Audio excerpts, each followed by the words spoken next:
मेरे को 20 साल हो गए ये सब जर्नलिज्म और इंटरनल सिक्योरिटी कवर करते हुए, डिफेंस कवर करते हुए। इस तरह की लापरवाही और चूक मैंने अपने करियर में अब तक नहीं देखी। 2010 में जब हमारे 76 जवान शहीद हुए थे दंतेवाड़ा में, आपको ये जानकर हैरानी और स्तब्ध हो जाएंगे आप कि वो घटना कैसे हुई थी। वो घटना ये हुई थी कि जो सीआरपीएफ की जो बटालियन जो मिलिटेंट ऑपरेशन के लिए गई थी, उनका एक वायरलेस सेट नक्सलियों के पास था। कल्पना कर सकते हैं आप कि उस समय के जो डीआईजी थे मिस्टर नलिन प्रभात सीआरपीएफ के, वो आज आईजी ऑपरेशन है और वो मौके पे मौजूद है, उस एरिया के अंदर मौजूद हैं और वो इस पूरे ऑपरेशन को प्लानिंग करने में भी।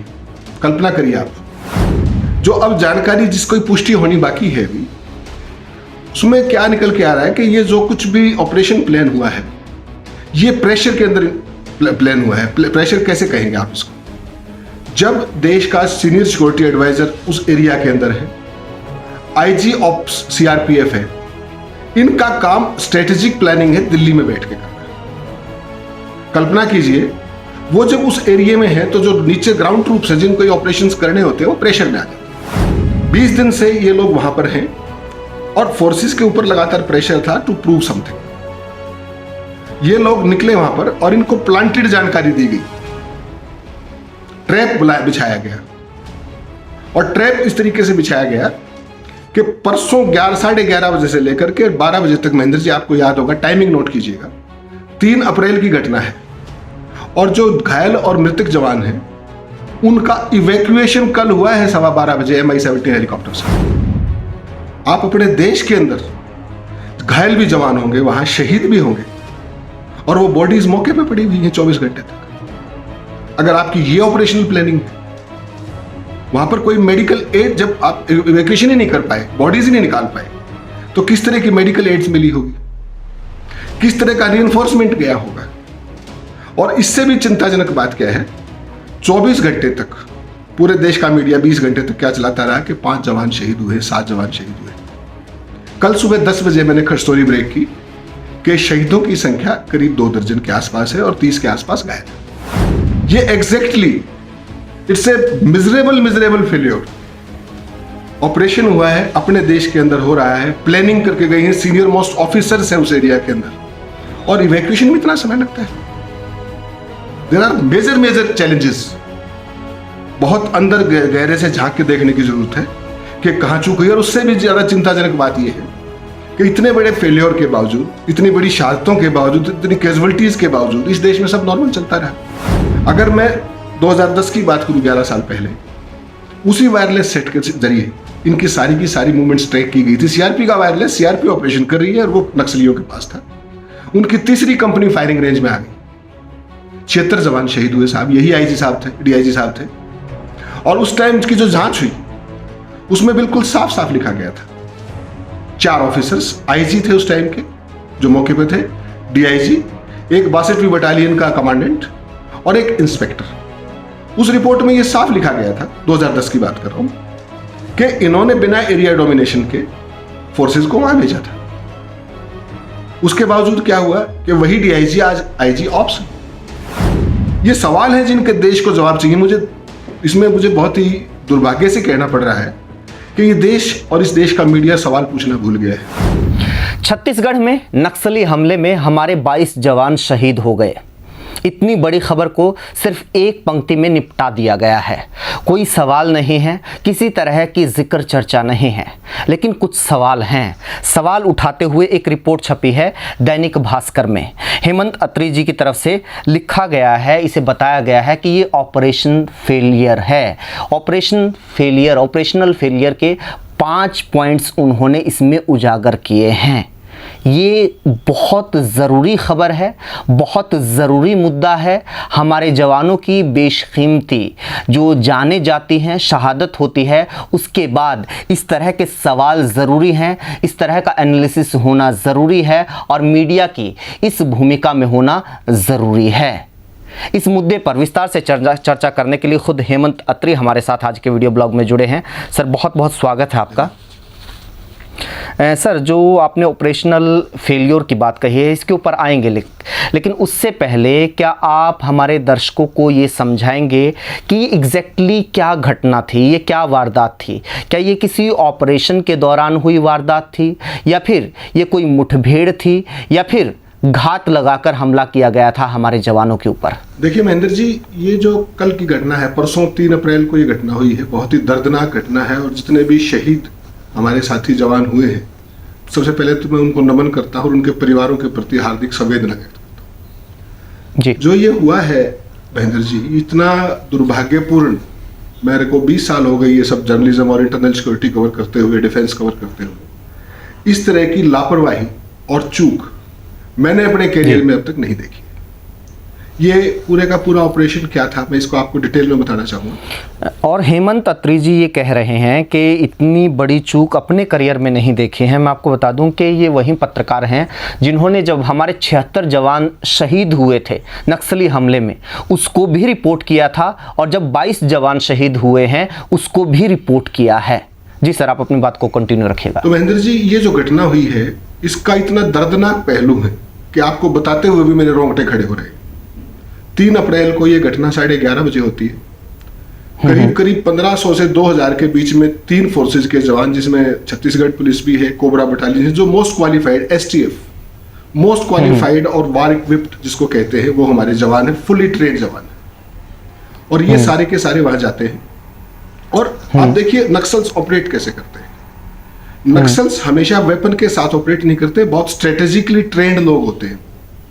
वो क्या करते हैं कि कोई बटालियन मूव कर रही है और उनको उसको फंसाने के तमाम तरीके होते हैं। इस पूरी घटना पे आने से पहले मैं थोड़ा सा बैकड्रॉप दूंगा ताकि आपके दर्शकों को पूरी क्लैरिटी हो जाए। 2010 में जब हमारे 76 जवान शहीद हुए थे दंतेवाड़ा में, आपको ये जानकर हैरानी और स्तब्ध हो जाएंगे आप कि वो घटना कैसे हुई थी।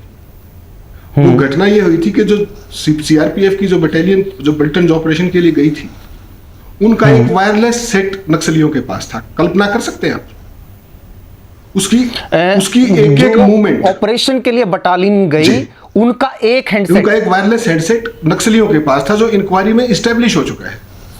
और उससे भी ज्यादा स्तंभकारी बात यह है कि उस समय के जो DIG थे मिस्टर नलिन प्रभात CRPF के, वो आज IG ऑपरेशन है और वो मौके पे मौजूद है, उस एरिया के अंदर मौजूद है, और वो इस पूरे ऑपरेशन को प्लानिंग करने में भी, कल्पना करिए। जो 76 जवानों की शहादत के वक्त वहां पर किस पद पे थे सर? DIG थे उस टाइम पर, नलिन प्रभात। और आज जब 22 जवानों की शहादत के वक्त वो किस पद पर आज IG ऑपरेशन CRPF है, और वो वहां पर उस एरिया के अंदर मौजूद है। वो बीजापुर, रायपुर और इस पूरे एरिया के अंदर पिछले 20 दिन से वो भी। और आप हैरान होंगे, इस देश के जो केंद्र सरकार का जो मुख्य सुरक्षा सलाहकार है, सीनियर सुरक्षा सलाहकार के विजय कुमार, जो DG CRPF रहे हैं, जो कश्मीर में रहे हैं, गवर्नर के एडवाइजर, आपको ध्यान होगा, वो भी इस एरिया में है पिछले 15 से 20 दिन से, और वो पूरे इस ऑपरेशन की प्लानिंग कर रहे थे।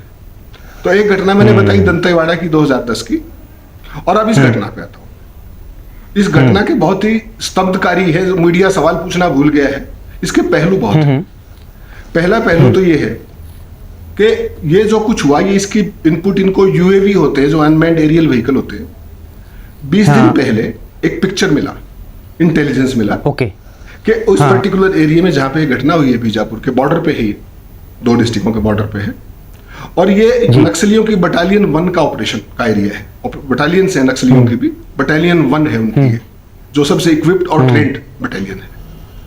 उनके एरिया के अंदर ये घटना हुई है। 20 दिन पहले इनको इनपुट मिला कि वहां पर मूवमेंट देखी गई नक्सल्स की। नक्सल्स की मूवमेंट कोई बड़ी बात नहीं, वो तो नक्सल का एरिया है, नक्सल इन्फेस्टेड एरिया है, और 100, 150, 50 के ग्रुप में ये हमेशा चलती हैं। इनकी कंपनियां होती हैं, जैसे CRPF की कंपनियां होती है, हमारी पैरामिलिट्री की होती है, वैसे ही इनकी भी। जो अब जानकारी जिसको पुष्टि होनी बाकी है अभी, उसमें क्या निकल के आ रहा है कि ये जो कुछ भी ऑपरेशन प्लान हुआ है, ये प्रेशर के अंदर प्लान हुआ है। प्रेशर कैसे कहेंगे आप इसको? जब देश का सीनियर सिक्योरिटी एडवाइजर उस एरिया के अंदर है, IG ऑप्स CRPF है, इनका काम स्ट्रेटेजिक प्लानिंग है, दिल्ली में बैठ के करना। कल्पना कीजिए, वो जब उस एरिया में है तो जो नीचे ग्राउंड ट्रूप्स हैं, जिनको ये ऑपरेशंस करने होते हैं, वो प्रेशर में आ जाते हैं टू प्रूव समथिंग। आपका एडिटर अगर आपके सिर पे बैठ के खबर लिखवाएगा तो क्या आप लिख पाएंगे? और लिखूंगा तो मैं एक्स्ट्रा प्रूव करने की और कोशिश उस करूंगा। एक्स्ट्रा प्रूफ ये प्रेशर रहेगा एक्स्ट्रा मेरे प्रूफ ऊपर। के अंदर कुछ भी हो सकता है, मैं उस पर ज्यादा बात नहीं कर सकता हूं, मेरा केवल आपको उदाहरण के साथ समझाने का था। अब ये हुआ क्या, जो मेरी जानकारी निकल के आ रही है, जो इंक्वायरी के अंदर सब्सिक्वेंटली देखिएगा क्या आएगा, 20 दिन से ये लोग वहां पर हैं और फोर्सेस के ऊपर लगातार प्रेशर था टू प्रूव समथिंग। ये लोग निकले वहां पर और इनको प्लांटेड जानकारी दी गई, ट्रैप बिछाया गया, और ट्रैप इस तरीके से बिछाया गया कि परसों 11:30 बजे से लेकर के 12 बजे तक, महेंद्र जी आपको याद होगा, टाइमिंग नोट कीजिएगा, 3 अप्रैल की घटना है।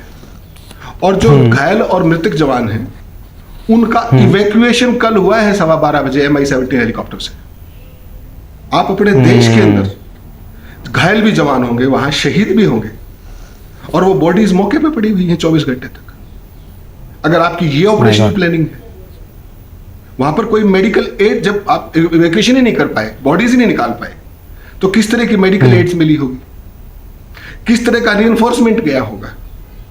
और इससे भी चिंताजनक बात क्या है, 24 घंटे तक पूरे देश का मीडिया 20 घंटे तक क्या चलाता रहा कि 5 जवान शहीद हुए, 7 जवान शहीद हुए। 5 जवान शहीद हुए। कल सुबह 10 बजे मैंने स्टोरी ब्रेक की कि शहीदों की संख्या करीब 2 दर्जन के आसपास है और 30 के आसपास घायल है। और उसके बाद ये सारी इसकी गंभीरता और सारी चीजें, ये exactly it's a miserable failure. Operation हुआ है, अपने देश के अंदर हो रहा है, प्लानिंग करके गई है, सीनियर मोस्ट ऑफिसर्स हैं उस एरिया के अंदर, और इवैक्यूएशन में इतना समय लगता है। There are major challenges. बहुत अंदर गहरे से झांक के देखने की जरूरत है कि कहां चूक हुई। और उससे भी ज्यादा चिंताजनक बात यह है कि इतने बड़े फेल्योर के बावजूद, इतनी बड़ी शहादतों के बावजूद, इतनी कैजुअलिटीज के बावजूद इस देश में सब नॉर्मल चलता रहा। चुनाव प्रचार चल रहे हैं, वोटें मांगी जा रही हैं, मतलब ये देश सवाल पूछना भूल गया है। बहुत चिंता की बात। हाँ बिल्कुल बिल्कुल सर, जो आपने एक बार इसमें जो 5 बड़े सवाल खड़े किए हैं सर, उनको संक्षिप्त में आपकी स्टोरी में हमने पढ़ा है और पूरा देश पढ़ रहा है। तमाम खासतौर पे विपक्ष के जो नेता हैं आपकी खबर को कोट कर रहे हैं, ट्वीट कर रहे हैं।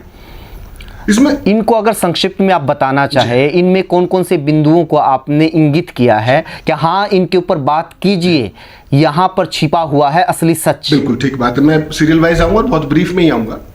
सबसे पहले जो इसमें हुआ है महेंद्र जी, के जो ये पूरा ऑपरेशन था, ये प्लान कैसे हुआ।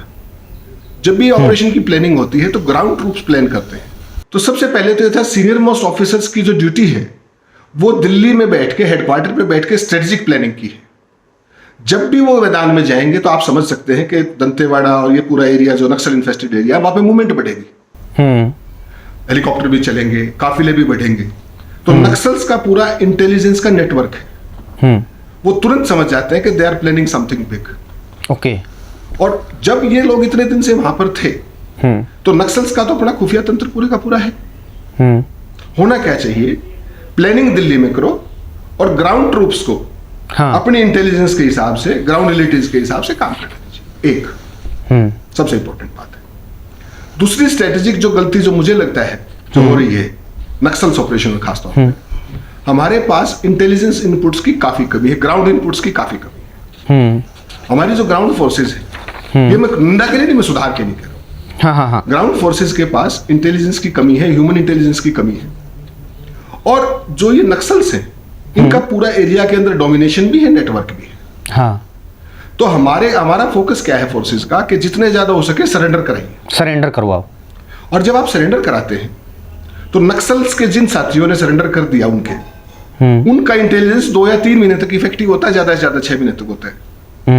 फिर वो अपनी स्ट्रेटेजी बदल देते हैं, लोकेशंस बदल देते हैं।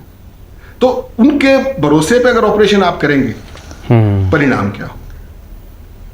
नंबर 3 बात, जो सबसे महत्वपूर्ण बात है, इस ऑपरेशन के अंदर आप देखेंगे 3 से 4 बल, जो हमारी सबसे सीआरपीएफ की प्रोफेशनली क्वालिफाइड फोर्स है, कोबरा बटालियन, ऐसे ही छत्तीसगढ़ पुलिस की एसटीएफ, ऐसे ही डीआरजी, जो हाईली प्रोफेशनल फोर्सेस है, वो सारी थी। 4 अलग अलग ग्रुप्स थे फोर्सेस के। लेकिन आप एक बात समझिए कि चारों का जो ट्रेनिंग का मैंडेट है वो अलग अलग है। सीआरपीएफ फायरिंग की स्थिति में किस तरीके से रिस्पॉन्ड करेगी, वो डीआरजीए का नहीं हो सकता। एसटीएफ का अपना है। और चौथी जो फोर्स है उसका अपना force, Chhattisgarh specialised arm force जो भी है। और उसका परिणाम क्या हुआ जी। 22 कैजुअलिटीज हुई और 7 AK राइफल्स लूट के ले गए नक्सली, एक LMG लूट के लेके गए, 2 SLR लूट के ले गए। ये बीजापुर एनकाउंटर की बात कर रहा हूं। इतने खतरनाक हथियार उनके पास पहले भी हैं, प्लस इस तरीके की लूटपाट हथियारों की, ये आने वाले ऑपरेशंस के लिए और चैलेंजिंग हो जाएगा। हाँ बिल्कुल, क्योंकि उनके पास हथियार और ज्यादा हो गए, और ज्यादा LMG समझिए आप, LMG वेपन होना उनके पास, बहुत ही भयावह स्थिति। और जितना भी प्लानिंग का पार्ट है, कभी भी जब आप सीनियर ऑफिसर्स मौके पे रहेंगे ना किसी भी ऑपरेशन के दौरान, सीनियर मोस्ट, तो जो ग्राउंड फोर्सेस है वो प्रेशर में काम करेंगे। और तजुर्बा दुनिया का ये कहता है कि ग्राउंड कमांडर्स को लीड करना चाहिए ऑपरेशन। और उसमें क्या है कि उनको एक तो ग्राउंड रियलिटीज होती है, उनके पास मैप्स रहते हैं, उनके पास किस तरीके का प्रेशर, ये एरिया डोमिनेशन करके वो सारी चीजें जाते हैं। इस केस में क्या है कि आप दबाव के अंदर, जब भी आप सीनियर ऑफिसर्स वर्ल्ड ओवर कहीं भी ऑपरेशन में होंगे, फोर्सेस ग्राउंड फोर्सेस प्रेशर में होंगी, कैजुअलिटी बढ़ने का खतरा हमेशा होगा और पॉजिटिव रिजल्ट मिनिमम आएंगे। अगर मैं 2010 की बात करूं, 11 साल पहले, उसी वायरलेस सेट के जरिए इनकी सारी की सारी मूवमेंट्स ट्रैक की गई थी। सीआरपी का वायरलेस, सीआरपी ऑपरेशन कर रही है और वो नक्सलियों के पास था। उनकी तीसरी कंपनी फायरिंग रेंज में आ गई, 76 जवान शहीद हुए साहब, यही आईजी साहब थे, डीआईजी साहब थे। और उस टाइम की जो जांच हुई उसमें बिल्कुल साफ साफ लिखा गया था, 4 ऑफिसर्स आईजी थे उस टाइम के जो मौके पे थे, डीआईजी, एक 62वीं बटालियन का कमांडेंट और एक इंस्पेक्टर। उस रिपोर्ट में यह साफ लिखा गया था, 2010 की बात कर रहा हूं, कि इन्होंने बिना एरिया डोमिनेशन के फोर्सेस को वहां भेजा था। उसके बावजूद क्या हुआ कि वही डीआईजी आज आईजी ऑप्स, कोई अकाउंटेबिलिटी नहीं। अच्छा सर, ये 10 दिन में दूसरा बड़ा हमला था जी। 23 मार्च को भी हमारे 5 जवान शहीद हुए थे जी। क्या वहां से भी कोई कनेक्शन है, या फिर वहां से हमें ज्यादा अलर्ट होने की जरूरत थी? इतना भर तो कम से कम हम कनेक्शन ढूंढ सकते हैं। देखिए साहब, नक्सली जिस मिशन पे वो लोग काम कर रहे हैं, जिस तरीके से वो काम करते हैं, उनके साथ तो कोई भी फोर्स कभी भी लेड बैक अप्रोच कर ही नहीं सकती। आपको 24 घंटे 365 दिन अलर्ट रहना होता है। तो 2 घटनाएं का आपस में संबंध है या नहीं है, क्योंकि नक्सली का तो काम ही है फोर्सेस के ऊपर हमला करना, तो उनको अभी उन आपस में संबंध है या नहीं, क्योंकि नक्सल एरिया तो बेसिकली और उनका सबका मिशन और सबका उनका जो एजेंडा है वो तो सेम है। वो जांच में सामने आएगा कि इन दोनों का संबंध है या नहीं है। लेकिन इस तरह की घटनाओं का बढ़ना निश्चित तौर पर चिंतनीय है। जी सर, क्योंकि आप राजनीतिक विश्लेषक के तौर पर भी आपको देश जानता है, और बहुत सारे लोग इस घटना के बाद इसमें राजनीति भी ढूंढ रहे हैं। पुलवामा के बाद जिस तरह की स्ट्राइक्स पाकिस्तान में हुई थी, उसके साथ भी कनेक्शन ढूंढने की कोशिश कर रहे हैं। क्या आज की तारीख में आप टिप्पणी करना चाहेंगे, या फिलहाल ये जल्दी है या गैर ज़रूरी है?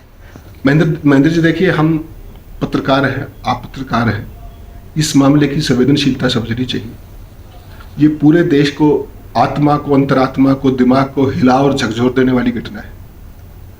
इसका सियासी पहलू देखने की बजाय इसका मानवीय और सुरक्षा पहलू देखा जाना चाहिए। और मानवीय पहलू यह है कि जिन 22 परिवारों ने अपने प्रियजन खोए, यह घटना किसी और के साथ ना हो। सुरक्षा में कहां चूक हुई, इंटेलिजेंस में कहां चूक हुई, ऑपरेशंस को बेहतर कैसे प्लान कर सकते हैं, कैसे बेहतर एग्जीक्यूट कर सकते हैं, पूरे देश का फोकस मुझे लगता है इस पे होना चाहिए। और यही समय की दरकार है। इस तरह के मुद्दों पे अगर आप राजनीति ढूंढेंगे जी, वो ढूंढ रहे हैं लोग, उनका काम है ढूंढना, लेकिन बहुत ही दुर्भाग्यपूर्ण घटना है ये। और इसमें जो भी लैप्सेस हुए हैं, जिस लैप्स पे भी, उसको निंदा ना मान करके, ये सवाल है जिनके देश को जवाब चाहिए। मुझे बहुत ही दुर्भाग्य से कहना पड़ रहा है कि ये देश और इस देश का मीडिया सवाल पूछना भूल गया है।